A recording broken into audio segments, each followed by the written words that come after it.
If you're coming across this video, this is probably one of the most important videos that I make on this entire channel. So feel free to save this and come back to it later. So as much as I love talking about cars and negotiating the best car deal for you and your family, to finding the best stocks and options plays, to getting rental property and maximizing tax advantages with rental property, none of that's going to matter if you do not understand how money is made and spent between the rich, the poor, and the middle class. Now, my promise to you, if you take this seriously and you burn this in your memory, you will be successful. I don't care if you make $40,000 or $400,000. If you do not follow this process, you will never get out of the rat race, no matter how much or how little money you make. I have seen school teachers become millionaires, and I have seen millionaires become absolutely poor at retirement levels.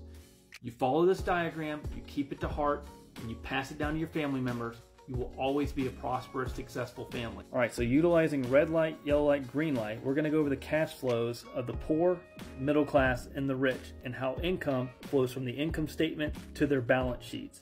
And I'm gonna start with the poor, utilizing the red light, which we do not want to do. All right, starting with the poor, most poor are gonna be W-2 earners and work for a boss or a company.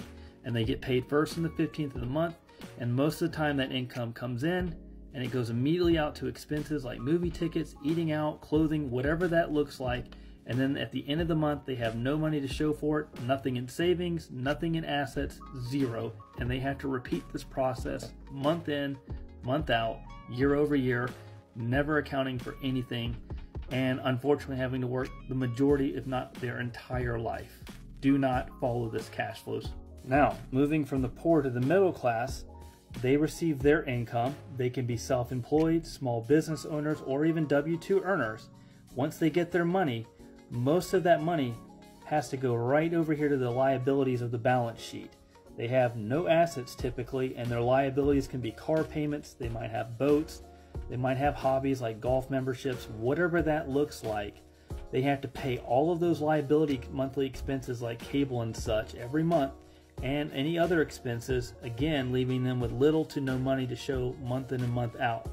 So again, both the poor and the middle class both suffer with the inability of saving money to leverage into assets which create inflow and cash for them that the rich will do. Now for the final cash flow, let's look at the rich.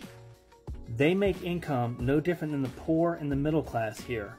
They will also have expenses and they may have liabilities, but for this diagram, most of the wealthy focus on buying up assets, which would include rental property, stocks, bonds, annuities. They might own several businesses. They might own a Subway franchise. Whatever that looks like, it puts money in their pocket every single month, adding to the income that they're already making.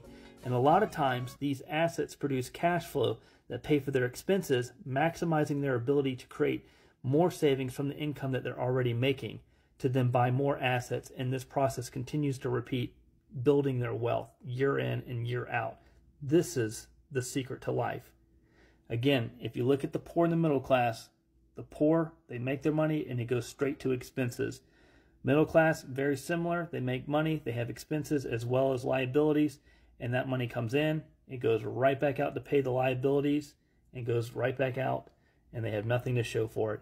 And lastly, the rich, the assets bring money in to pay for their expenses while maximizing their ability to save the income that they draw from their other means. This is the secret to life. If you can do this, I don't care if you make $40,000 or $400,000. If you can't find a way to save money to buy these assets to help pay for your expenses, you are never, ever going to get ahead in life. So look, as much as I enjoy talking about stock investing, rental property, all of those fun things that we talk about, cars, it doesn't matter if we cannot figure these cash flow statements out. My goal on this channel is for you to get that in your head. The first step is finding a way to save money. That's why budgeting is so important, you guys. Because if you can't allocate into your buckets for your transportation, for your housing, and for your other operational expenses like gas, clothing, food, etc., and leaving that 10% in a bucket for you to save to leverage into buying assets, that is so critical in your balance sheet, because the assets will pay for your car, your other expenses, and leverage you into a position that is going to make your life so much easier. I hope that you find value in this video, you guys. I really enjoy making these videos, but if we never understand this basic principle of cash flows, none of it will matter. So please save this video, come back to it. You can direct message me anytime if you have a question on it. Again, you can find wonderful books between Suze Orman, Dave Ramsey, Robert Kiyosaki. They will all agree that you have to follow these steps in this diagram. No one has ever gotten ahead if they do not follow these critical steps. Thanks so much for watching. I'll see you guys on the next one.